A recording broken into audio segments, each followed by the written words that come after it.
Movie. Ni kama video. Yeah, I am thoroughly enjoying. As per usual, amazing set of. Another thing about being in this room. Yeah. We don't know when time flies. Absolutely. It's 5 p.m. now. What? Did we just have lunch? What? That's what I'm telling you. Okay, it's all right. Yeah. So time flies when you're having fun. I normally say this. I'll do a hard stop at 7. Cool. And we'll see where we haven't finished. Yeah. Tutaendelea venye tunaendelea. Yeah. Okay, so Sanepe also, strangely also, when I asked about interacting with Patrick Kwako, she's like, by the way, imagine, even me, I hadn't. I find that man one of the most intelligent. Yeah, like I've never interacted with him, but I'm like, what he has built, how it has maintained. Super intelligent. The amount of people who've passed through that organization, the people who are still in that organization, that guy, like. When I left, I told him, you've taught me so much about business. In 3 months, you taught me so much about business. Okay. But we'll get to that. You see, there's so many things to get to. Yeah.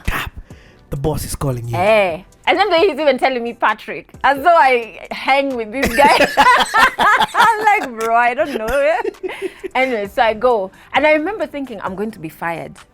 In fact, what I remember is walking to his office, because his office was on another floor, and thinking, well, if they fire me, my conscience is clear. I did my best. So they're not firing me because I didn't work hard. I did my absolute best. So if you're firing me, it's a you problem. It's not me. Now you're telling yourself, it's not me. I did my best. Yeah. So I go in for the meeting. Hold on. At this time, had you finished school? Yes. I finished school. I graduated the year my mom passed on. But I didn't go for my graduation because I didn't want to see other people with their parents happy. Okay. So my sisters and I just did like dinner at Trattoria, I think. Okay. And yeah. Oh, nice. Yeah, okay. yeah. Okay. So you still managed to finish school in the mix of this madness? Yes. Okay. Yes. I'd finished by the time before I went to KISS. And did working have to make you finish later? No. Because USIU is really dope. Like you can take, now it's taking Saturday classes and Friday night classes. Okay. And what I even liked it is because the lecturers were nicer to working class guys, so you'd get extensions on projects. Exams aren't that hard because they're like, you guys are working so hard during the week. I'm like, yes, we are.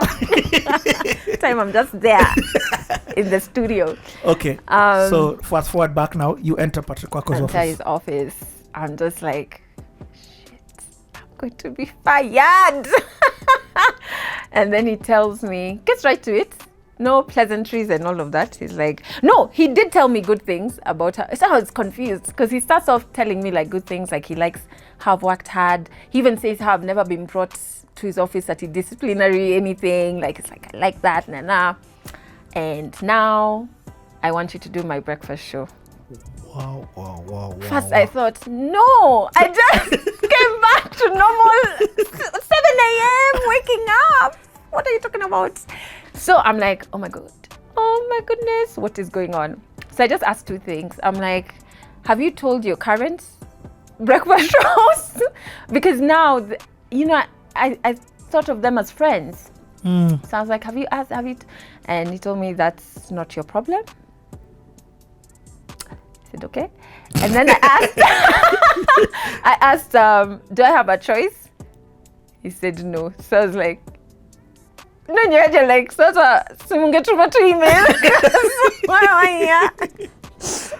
So I said, okay, from when? That was a Monday. It was meant to be like a few weeks.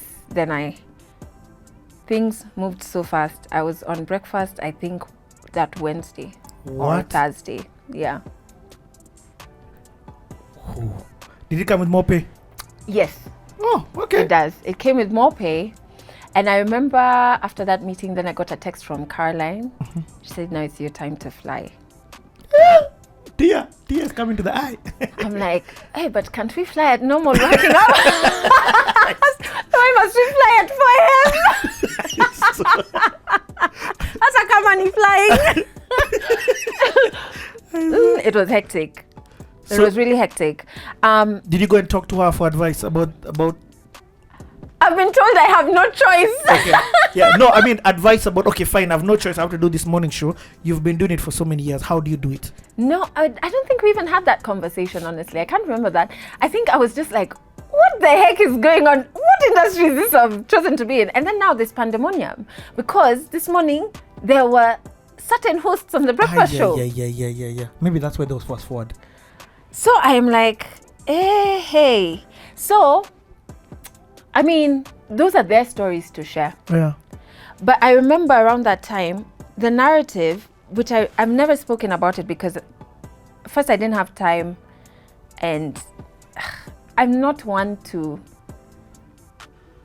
even if you Google, I've not been in like to scandals or anything like that. But it became, oh, you stole so-and-so's job, or you did this and that. And I remember being like, this is not my company. Like, it's not my choice to make. If you own that business, what? Are you guys crazy? How do you steal things in a company that is not yours? Like, it's not my company. And I'm like, you guys were not privy to any conversations that, like, when I was being told you have no choice, you guys were not there. Yeah. So I was very uncomfortable with that, but I also knew this was not the time to address it. Yeah. Now, you just have to figure out, you're stepping into this thing. How is it going to be you? Did it strain the relationships with you and the previous presenters? I don't think so. Because I think when you've been in the industry for that long, you know how it operates. You know it could be anyone. You know it could be anyone. And also, I wouldn't say, I don't have very many friends in the, like people who I call BFFs. In fact, my closest friend at KISS was Linda Nyangweso, you know? And so she was somebody that I talked to, just being like, hey, sis. Hey, kumewaka. So it wasn't, I felt bad, but there was nothing I could do. There was literally nothing I could do. You're learning, you have to readjust your whole life. So now, moving to breakfast, let me tell you about that 4 a.m. to 5 a.m. situation. I'm not a religious person, I'm spiritual. But I found myself listening to devotion. That's how I remember once I'd get to work and we would park opposite at the church, opposite that's where the extra parking was. Yeah. And I'd sit in the car. I used to first listen to Oprah. Then there was a part where I was like, Oprah is not doing it. Sis is not, she's not pennying the inspiration I need to get out of this car. So then I was listening to devotion, like had those gospel songs. I was in those hardcore old ones. I was in deep devotion. You're just like, yes. Okay, what was it that was difficult? I hated the work hours first. That's a really big thing. And people think it's spoiled to say that. No, it's not. But I really hated them. I get it. And then secondly, I felt like now there was just so much noise. Now, there's so many people who want the show to go in certain directions that I can't hear myself. That freedom that you had is all gone. Out. There's not Tim And Adelle. it was a freedom that worked. Oh, I get it. And it was a freedom that worked. The reason you wanted, I mean, the numbers on mid-morning were doing well, it's because you let me do my thing and it worked, right? So I didn't like that. And at the time I was being moved to breakfast, I was starting to get fatigued with the industry. So the only a silver lining I had about moving to breakfast, it was like, okay, this is more visibility. It means you can hit your goals quickly, the goals you wanted to hit before you quit. So I was moving faster towards your goals now. Yeah. So I was like, okay, I guess what are some of those goals? Like, give me even one. I think visibility. I wanted certain financial freedom. Okay. I wanted something, a certain level for my brand to reach on that it can stand by itself outside of the station. case. Yes. Yeah. Okay. Remember, that's what I was trying to do throughout, even when I joined. So now I move, and they allow me to keep the Team Adelle thing, by the way. Well, they do, eh? Yeah. Because I mean, did you fight for it, or they understood? No, nobody. Again, I don't know. I got away with murder. Yep. I really did, and it was okay. But I just felt like Now I had to have opinions on things that I really didn't care about. Because now you have to have political opinions because the kind of show that is the morning show. Traditionally. And I really don't think that works. You know, they say, and I challenge this thought, a lot of people who train presenters and stuff say you have to have an opinion on everything. And I feel like that's not believable. I've never met a human being. In fact, the human beings who have opinions on everything are very irritating. Because you're just like, I see, sometimes you even keep quiet and learn. Like, you know what I mean? My friend calls it Kimenis. Kimenis. Yeah, I'm like, So I used to battle with that. I was like, I really don't care. I really don't care. More so about what this socialite has done. I don't care. I can't even feign caring. Literally, I'm just like, and then, so. And do you have a co-host? So now I'm doing it with Shafi. No, okay. Now I'm doing it with Are Shafi. you the driver? I'm the driver. Whoa. Hold on. Like you've become Caroline. Yeah, I'm sitting on her chair. Literally, the chair she's occupied for a while. Did you feel the weight of what was being presented to you? I didn't feel like I had to be anything other than myself, luckily. No, but did you feel the weight of the morning show being the biggest morning and... Did I feel towards the end? Okay. Towards the end, not at the beginning, which is weird. You'd think at the beginning is when you feel it, but no, towards the end. Okay. Towards the end is when, and I think I did it for 4 years. 4 years? 3 years I was mid-morning, then 4 years on breakfast. 4 years to 7 No, 3 years you were mid-morning and then... 3 years, 2.5 years on breakfast, and the rest on... Morning. On mid-morning, yeah. 2.5 years. Hold on. 3.5 years on breakfast. Like the morning show, the first show, and then just that 6 months on. Because in total, not 6 months, in total I was at KISS for 7 years. Because I joined 2013. Okay. Was it 7 years? And I left 2019. Okay. Is that 7 years? Or is that 6? You joined when? 7 years. 2013 and I left 2019. Okay. Mid-2019. Yeah, 9 minus 3. Yeah, okay. 6. Well, 6-7 years. Yeah. So my I didn't know you spent that much time on the breakfast show. I'm blown away. Which is a life changer. Yeah. Because breakfast, certain time you have to be there.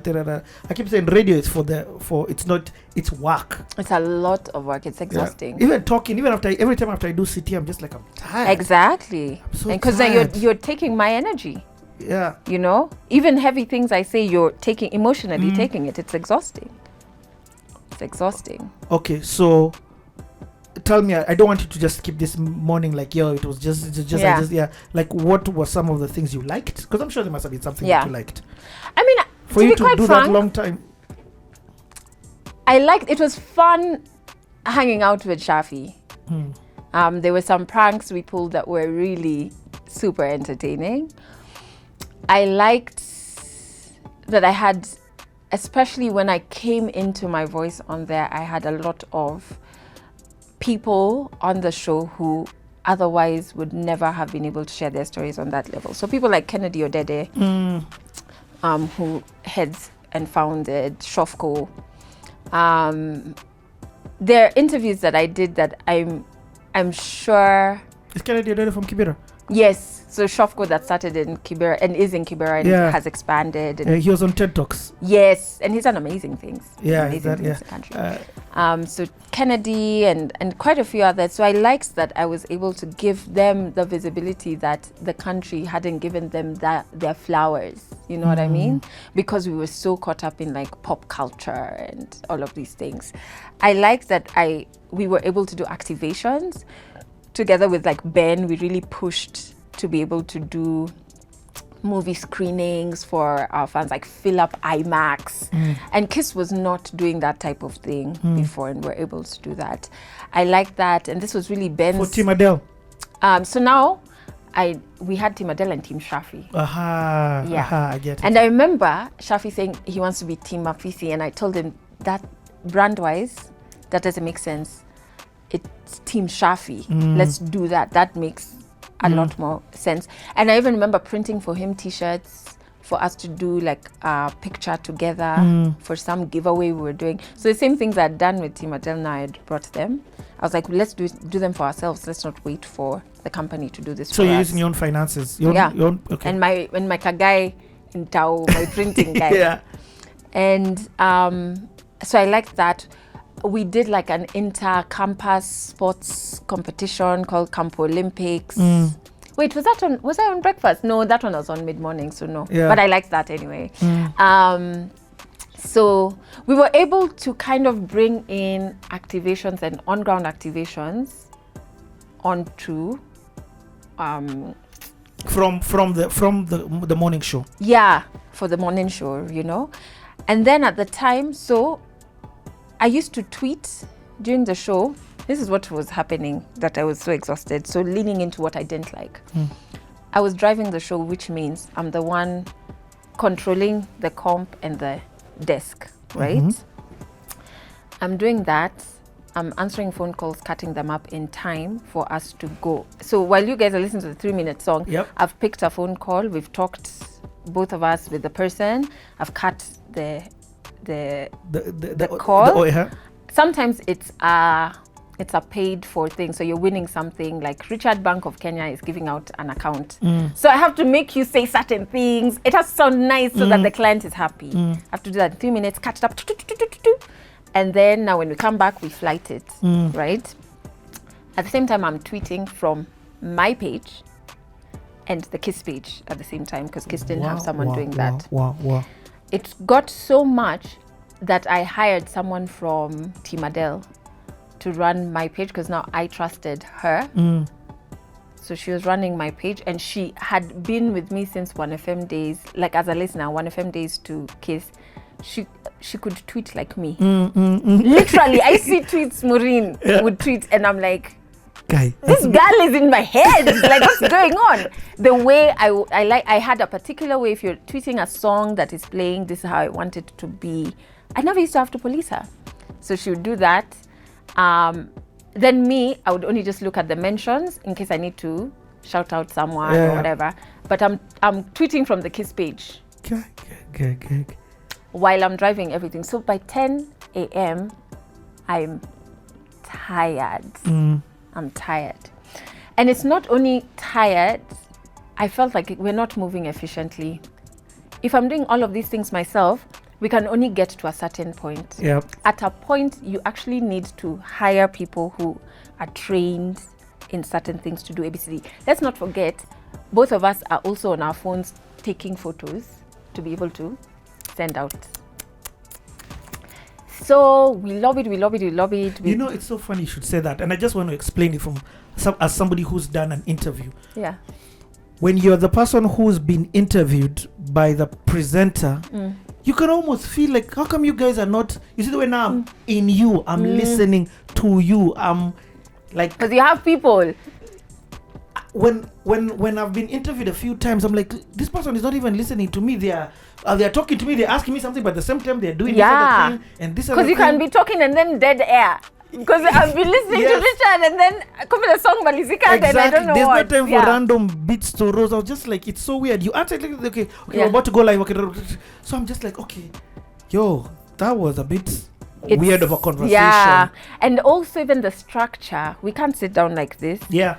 An interview would be a total of 15 minutes because it's broken, even less. It's broken into 1 minute, 2 minute chunks of talking. Yep. And if I go any further, I get in trouble. Oh, that's so powerful. No? Actually, there's a point where I was just like, I'm done doing radio interviews, because you go or TV interviews, you go and it's just too limited in what you have to do. And if the presenter is not prepared, they've wasted your whole day. Yeah. And if you also don't have the know-how of how to sell what you're there to sell, it becomes very difficult, you know? Yeah. So, I mean, that was... Okay, well, again, I want to ask, so when you would finish the show, so the show ends, let's say, 10, you've got the rest of the day? No. You go and you prep for the next day. And you leave gaps for whatever might transpire in this wild country of ours. between now and tomorrow 4 a.m. And you edit what needs to be edited. You collect what needs to be collected. You meet clients who need to be met. Some clients will only sign on if they see your face. Wow. Because you're the presenter, you're the one selling their product. And then let's not forget, you're also doing your own things to kind of push your brand. So even when you go home, it's not that you're going home, you're probably going for a meeting to push your own things. So now is this other, or tell me the other, before we even enter the exit and other things, tell me the other, the aspects of your brand growth. So we've talked a lot about you as a presenter. Is that your whole life? What's happening? Because Adelle, right now you're a moderator, you're all these other things that I introduced you as. So that's why you've talked about poetry. I'm not hearing you talking about emceeing. I was emceeing at this time, but not very often. I don't enjoy emceeing. Yeah. I was emceeing when I was on breakfast. Now I'm getting called to go to conferences like 2017. Now I went to the UK. So you're going. Why are you going to the conference? Because I've talked about cyberbullying. So at this point, I've experienced really bad cyberbullying. I'm doing my awareness around sexual violence. So that's getting a lot of backlash here and there.